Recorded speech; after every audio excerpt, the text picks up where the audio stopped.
Messieurs, dames, les toutes dernières nouvelles qui nous viennent de chez Tesla sont assez folles. Nous avons appris que depuis 20 ans, Tesla avance avec un plan qui était secret jusqu'à présent, mais qui a enfin été dévoilé. Alors je vous le dis tout de suite en les citant, leur grand plan final c'est d'amener le monde à une durabilité sans concession. Et chaque décision qu'ils ont prise depuis les dernières années, c'était pour atteindre ce plan-là, ces objectifs-là, que je vais vous dévoiler aujourd'hui. Vous allez voir, on sent bien l'inspiration qu'il y a derrière tout cela, vous allez comprendre pourquoi je dis ça. Dans tous les cas, Tesla, après avoir bouleversé donc le transport, l'énergie et la voiture électrique, les voici aujourd'hui avec ce nouveau Master Plan 4, l'ambition franchit un cap, regardez ce document. Elon Musk et son équipe parlent désormais d'abondance infinie. Et là honnêtement, on change d'échelle. Alors, ce document que vous avez sous les yeux, c'est un document qui nous vient de Tesla directement et il s'appelle, je vous l'ai dit, le Master Plan 4. Ce n'est plus seulement des voitures ou ce n'est plus seulement de l'énergie. C'est vraiment une redéfinition complète de la prospérité humaine, du plan de Tesla, de l'avenir, de comment il l'envisage. Et d'ailleurs, le document est très clair, hein.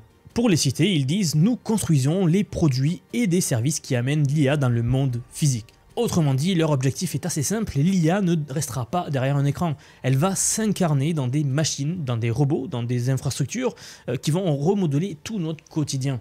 Alors c'est ça l'avenir, vous allez voir, c'est passionnant. Bien, alors je vous le disais un petit peu en introduction, mais depuis sa création, Tesla suit une trajectoire qui peut paraître simple à expliquer, mais qui en réalité redéfinit la manière dont nous pensons l'avenir. Leur fil rouge, c'est ce qu'ils appellent une durabilité sans compromis. C'est une vision radicale où l'innovation devient l'arme absolue contre la rareté. Regardez, c'est ce terme ici qu'ils ont souligné en gras. Bon, je ne vais pas me risquer à le prononcer avec mon accent anglais. Donc ce document est vraiment ce qu'il prétend, hein. Regardez, il y a ici l'historique de leur plan qui a été le leur depuis plus de 20 ans. Première étape, première phase de ce plan, 2006. Tesla, à peine créé, fait un pari que beaucoup jugeaient délirant, électrifier le transport.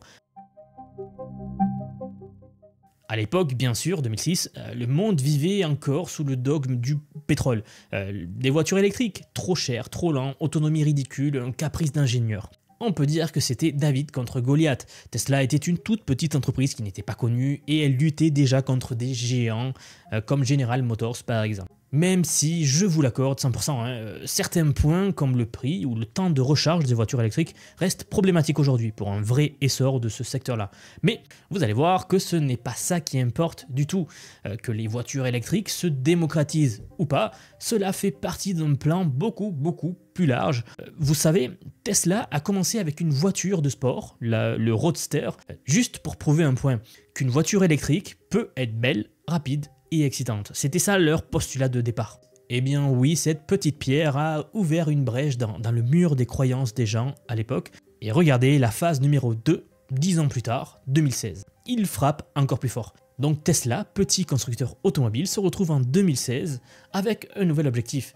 Non seulement produire des voitures, mais intégrer l'énergie solaire et le stockage à grande échelle. L'idée était simple, presque enfantine quand on y pense.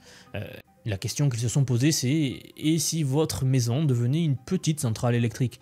Et si vos batteries alimentaient non seulement votre voiture, mais aussi votre vie entière ?» Bon, c'était la première fois qu'on voyait une entreprise automobile le dire aussi clairement « Nous ne faisons pas que des voitures, nous construisons un écosystème énergétique. » Puis arrive la phase 3, 2023. Là, Tesla ne parle plus seulement de démonstration ou d'intégration, mais d'accélération, vraiment. L'objectif devient alors planétaire. C'était d'ailleurs le nom de leur plan des dernières années, accélérer l'économie de l'énergie. Donc ici, dans la phase numéro 3, on n'est plus dans la petite expérimentation, on est dans la phase de le passage à l'échelle, le scaling, comme j'aime bien le dire en anglais, dans le déploiement massif, dans la volonté d'imposer un nouveau standard. À ce stade, vous l'avez compris, Tesla s'est affirmé en suivant ses plans directeurs depuis les 20 dernières années. Et maintenant, c'est là que 2025 arrive, le master plan est dévoilé, regardez ce graphique ici, c'est magnifique. C'est là qu'on voit qu'ils ont une vision à très long terme et non pas juste à court terme. Et là, je ne vais pas y aller par 4 chemins, leur plan, ce qu'ils prévoient de faire dans les 10 prochaines années, c'est fou. C'est en ça que le plan s'appelle master plan. C'est justement ce que je vais vous dévoiler maintenant. Mais juste avant de voir ce master plan de Tesla, j'ai aussi un super plan pour vous. Vous le savez sans doute, je passe mes journées à tester les outils IA les plus avancés. Et d'ailleurs, dans 30 secondes, je vais vous montrer un truc bluffant. Mais voilà le truc. Certaines de ces IA-là super avancées sont uniquement accessibles dans certains pays. Par exemple, la semaine dernière, j'ai réussi à mettre la main sur SeedDream IA 4.0, qui est aujourd'hui l'IA la plus impressionnante pour modifier les images par IA. Sauf qu'elle est uniquement disponible en Chine. Comment j'ai fait? Eh bien c'est simple, j'ai utilisé NordVPN, le sponsor de cette vidéo. Ce VPN permet vraiment d'accéder aux derniers outils en IA. En 2 clics, j'ai changé mon adresse IP et j'ai pu tester l'outil avant tout le monde, vous en faire une vidéo. Ça ne se limite pas juste à sécuriser vos données ou masquer votre IP, ça ouvre carrément des portes. Netflix étranger, plateforme bloquée en France ou, comme moi par exemple, des IA de pointe réservées dans certains pays. D'ailleurs, NordVPN propose une offre spéciale en ce moment, et le plus impressionnant, c'est que c'est satisfait ou remboursé dans les 30 jours, donc aucun risque. Je vous mets le lien sous la vidéo, n'hésitez pas à aller faire un tour si cela vous intéresse. Maintenant, chose promis, chose due, je vous montre une vidéo 100% IA que j'ai pu créer avec ce nouveau outil SeedDream 4.0 avec lequel j'ai pu accéder depuis la Chine. Regardez. Ok, bon merci à NordVPN. Grâce à eux, je peux enfin faire ce genre de choses. Vous voyez, comme NordVPN, là je suis caché et le dinosaure me trompe pas. C'est parfait. Plus rien ne m'arrête en fait, j'ai plus peur de rien. Je vais descendre, les observer de près. Je vous rappelle que les liens sont sous la vidéo. Eh petit, t'étais tellement bien caché que je te trouvais pas. Ouais, je sais.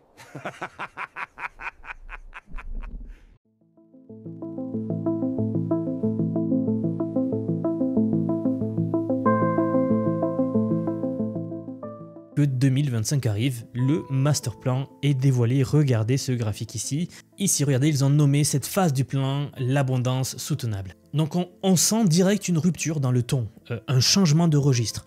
Les ambitions ne se limitent plus à la durabilité, elles vont maintenant bien au-delà. L'idée de cette abondance est assez vertigineuse.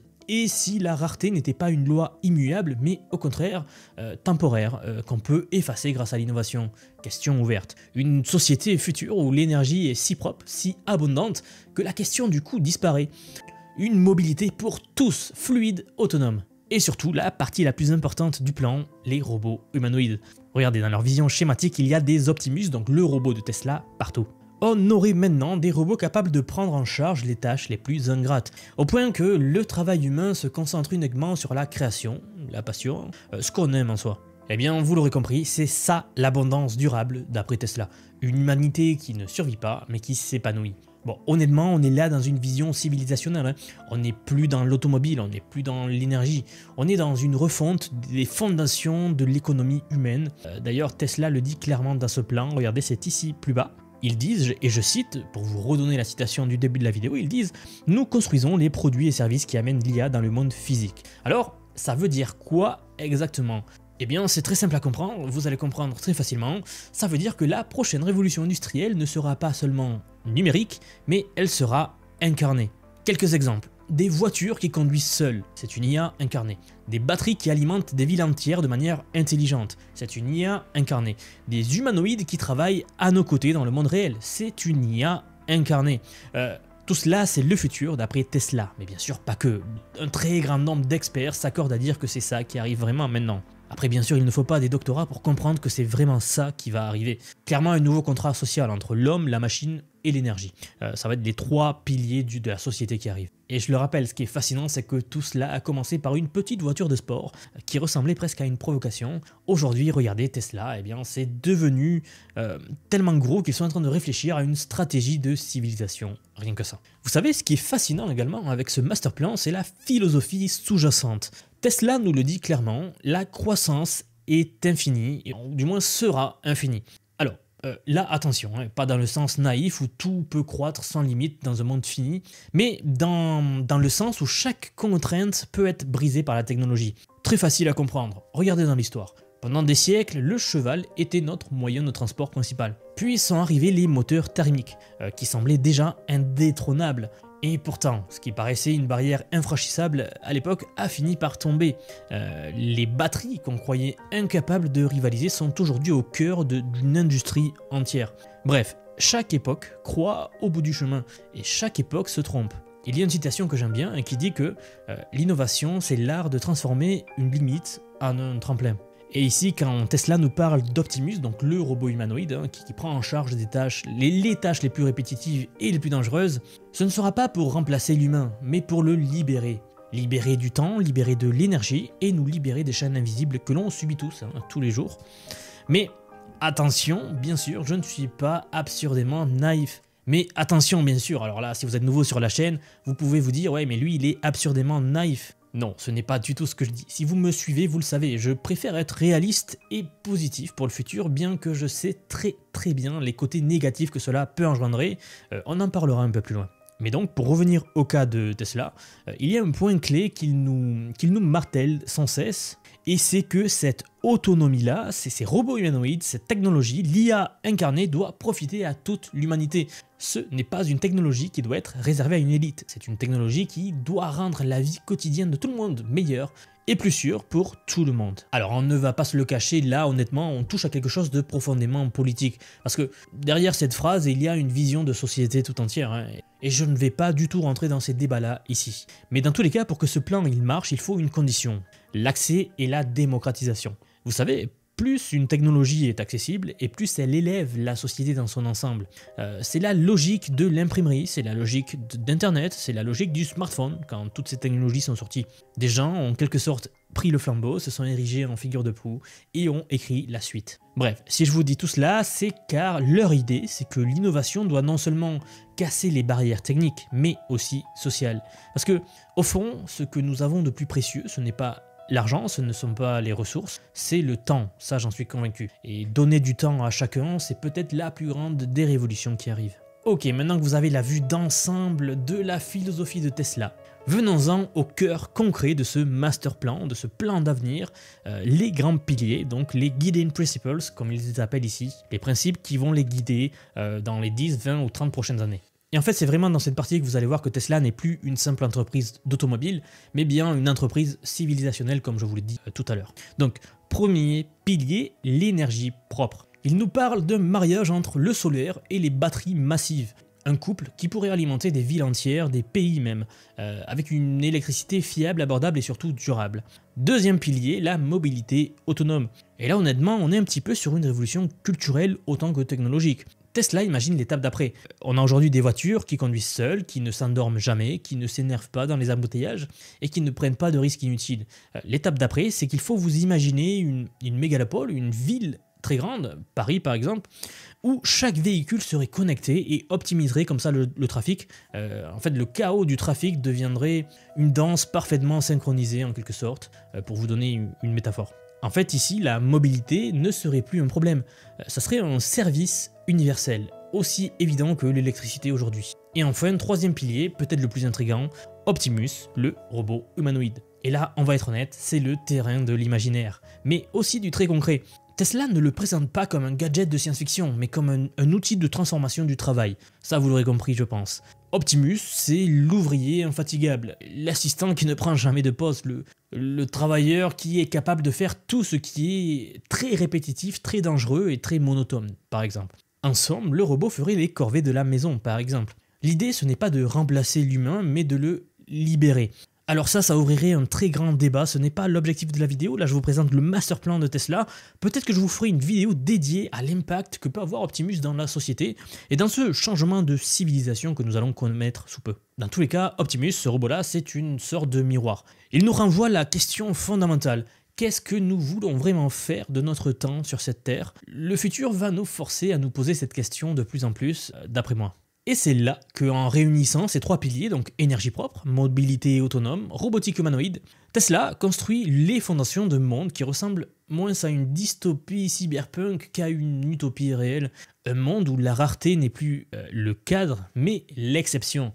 Et si l'on prend du recul, on comprend très vite. L'enjeu ici, ce n'est pas seulement de faire des bons produits, ce que fait Tesla, c'est vraiment de redéfinir les bases mêmes de la civilisation industrielle. Vous savez, on divise les étapes de la civilisation par âge, l'âge de pierre, l'âge de bronze, nous allons certainement bientôt rentrer dans un nouvel âge. Et voilà donc où tout converge, la vision finale, ce que Tesla appelle l'abondance durable. Vous l'aurez compris, ce n'est plus juste une stratégie industrielle ou pour faire plaisir aux investisseurs. C'est vraiment une promesse civilisationnelle qu'ils nous font. Supprimer la rareté. Alors, ça paraît presque hérétique, puisque depuis l'aube des temps, vous savez, notre monde est construit sur un seul principe, celui de « il n'y en a pas assez pour tout le monde ». Pas assez d'énergie, pas assez de temps, pas assez de ressources. Et ici, Tesla ose nous dire quelque chose de très différent. Il nous demande en fait « et si cela était faux ?» Et si la rareté n'était pas une loi de la nature, mais un défi technologique ou de civilisation tout simplement. Alors bien sûr, on ne va pas ouvrir les yeux et se dire que tout sera formidable. Le document l'admet lui-même, en fait, ce sera extrêmement difficile. En les citant, certains diront que c'est impossible, et d'autres applaudiront chaque échec en pensant avoir raison. Mais je vais citer un de leurs passages, ils nous disent « Une fois que nous aurons relevé ce défi, nos critiques verront que ce qu'ils pensent impossible est en réalité possible. » Et pour vous donner mon avis cette fois-ci, j'adore cette philosophie. Si vous prenez l'histoire de l'évolution humaine, de l'évolution technologique ou civilisationnelle, hein, pas que de la technologie, à chaque fois on a fait des choses que l'on pensait impossibles. L'exemple que je donne tout le temps. Si là je vous prends aujourd'hui et que je vous renvoie dans le passé grâce à une machine qui vous renvoie dans le temps, voilà, et je vous renvoie à l'époque de l'ancienne Égypte par exemple. Alors non, pas l'Égypte, c'est un peu polémique, mais je vous renvoie voilà dans l'ancienne Rome. Et que vous arrivez avec tous vos gadgets, donc votre téléphone, votre ordinateur portable, une bobine pour faire de l'électricité, etc. Tout ce que vous feriez devant ces gens passerait pour quelque chose d'impossible à leurs yeux. Et heureusement qu'il y avait des gens à l'époque, au fil des années, pour se dire qu'il était possible parfois de faire des choses qui paraissent impossibles. Donc tout ça pour vous dire que oui, cette philosophie, elle est parfaite. Bien, et avant de finir, la question que je vous pose, est-ce que Tesla va réussir à transformer notre monde en un monde d'abondance durable, comme ils le disent, ou est-ce que ce rêve restera une utopie sur le papier? Dans tous les cas, si vous avez bien suivi, une chose est sûre, l'IA, elle avance à une vitesse que personne n'avait prévue. Et voilà donc pourquoi, si vous ne voulez pas rester spectateur de cette révolution, mais vraiment comprendre comment l'utiliser dès aujourd'hui, pour prendre de l'avance, pour bien vous positionner, je vous apprends tout ça. Vous le savez sans doute, ces derniers mois, j'ai développé une plateforme de formation accessible à tous. On est déjà plus de 4500 à l'intérieur et vos retours sont incroyablement positifs, ce qui me permet de garder un prix bas bien sûr, ce qui permet de rendre cela le plus accessible au plus grand nombre. C'est simple, vous avez le choix. Soit vous regardez passer le train, soit vous montez dedans. Pas besoin de bagages techniques, pas besoin de connaissances approfondies. Que vous soyez débutant ou même avancé, vous y apprendrez forcément plein de choses. On part vraiment de la base pour ceux qui ne connaissent pas l'IA et qui voudraient vraiment une entrée en matière le plus complète possible. Et on va comme ça crescendo jusqu'à la création d'agents IA automatiques, c'est-à-dire des IA qui vont travailler pour vous. Donc l'étape juste avant la robotique humanoïde. Ce sera ça qu'on va prendre et qu'on va mettre dans le cerveau des robots plus tard. Donc si tout cela vous intéresse, je pense que c'est vraiment le bon moment pour vous y mettre. Vous avez tous les liens en dessous de la vidéo, donc soit en description de la vidéo, soit en commentaire épinglé. En tout cas, comme d'habitude, merci pour avoir regardé cette vidéo. N'hésitez pas à laisser un petit like, à vous abonner si ce n'est pas déjà fait. Et moi, je vous retrouve très vite pour la prochaine vidéo. À bientôt.